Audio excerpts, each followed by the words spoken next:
of few things, and maybe the attitude and the culture is different, and how people, like interact and all of that. Back home, you guys know, I don't have to explain it. Here, it's very interesting. It's very difficult to make friends in America. So I appreciate the friends that I have, because we were warned before coming here that America is a very Americans are very transient, meaning they're always moving. So it's hard to have rooted anything.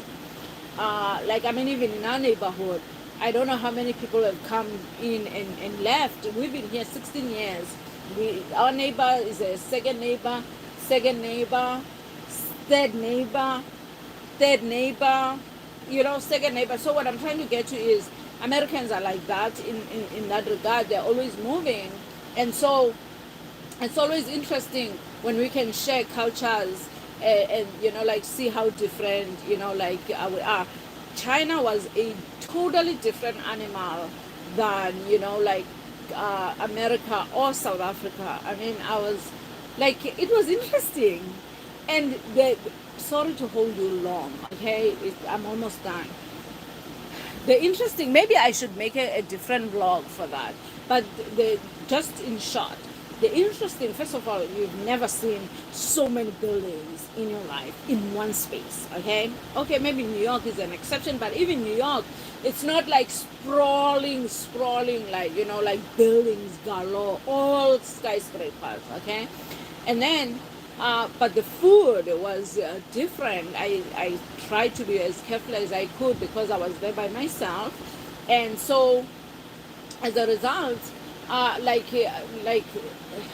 my diet was very limited there because I was afraid of venturing. I was very careful. So the food was different. Very little English. People speak very little English there, which again was interesting. Maybe it was where I was. But people speak very little English. So I used Google Translate to communicate, which was, I mean, extremely helpful.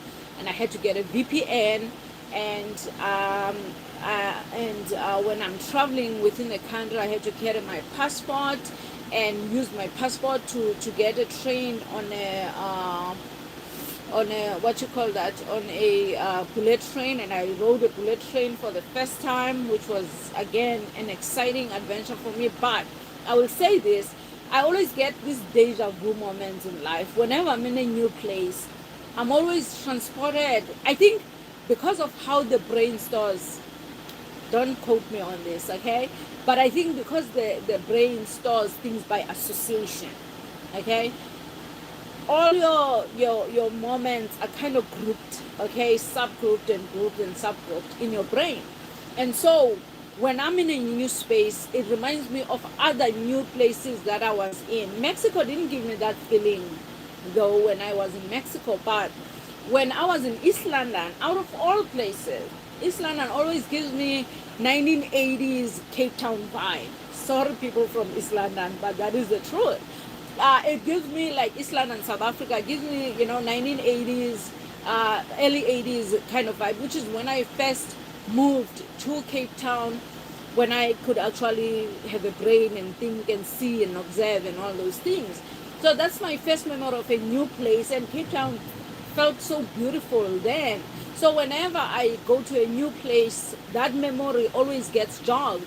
So when I was in China, the exact same feeling I had, because it was all new to me. And so all those memories came flooding back. And so, but I don't want to talk too much about China, because I think it's worth, like, having its own vlog. Okay, thanks guys. Thank you so much for watching. Let's end this here. Oh, I know I'm gonna be looking. Look, we were sitting out there for for the first time in a long time, and we were sitting here on the deck as well. But yeah, let me see if I can stop this live. And Gmail is gonna make me look stupid. Oh my gosh, I'm sure there's something here that says stop the live.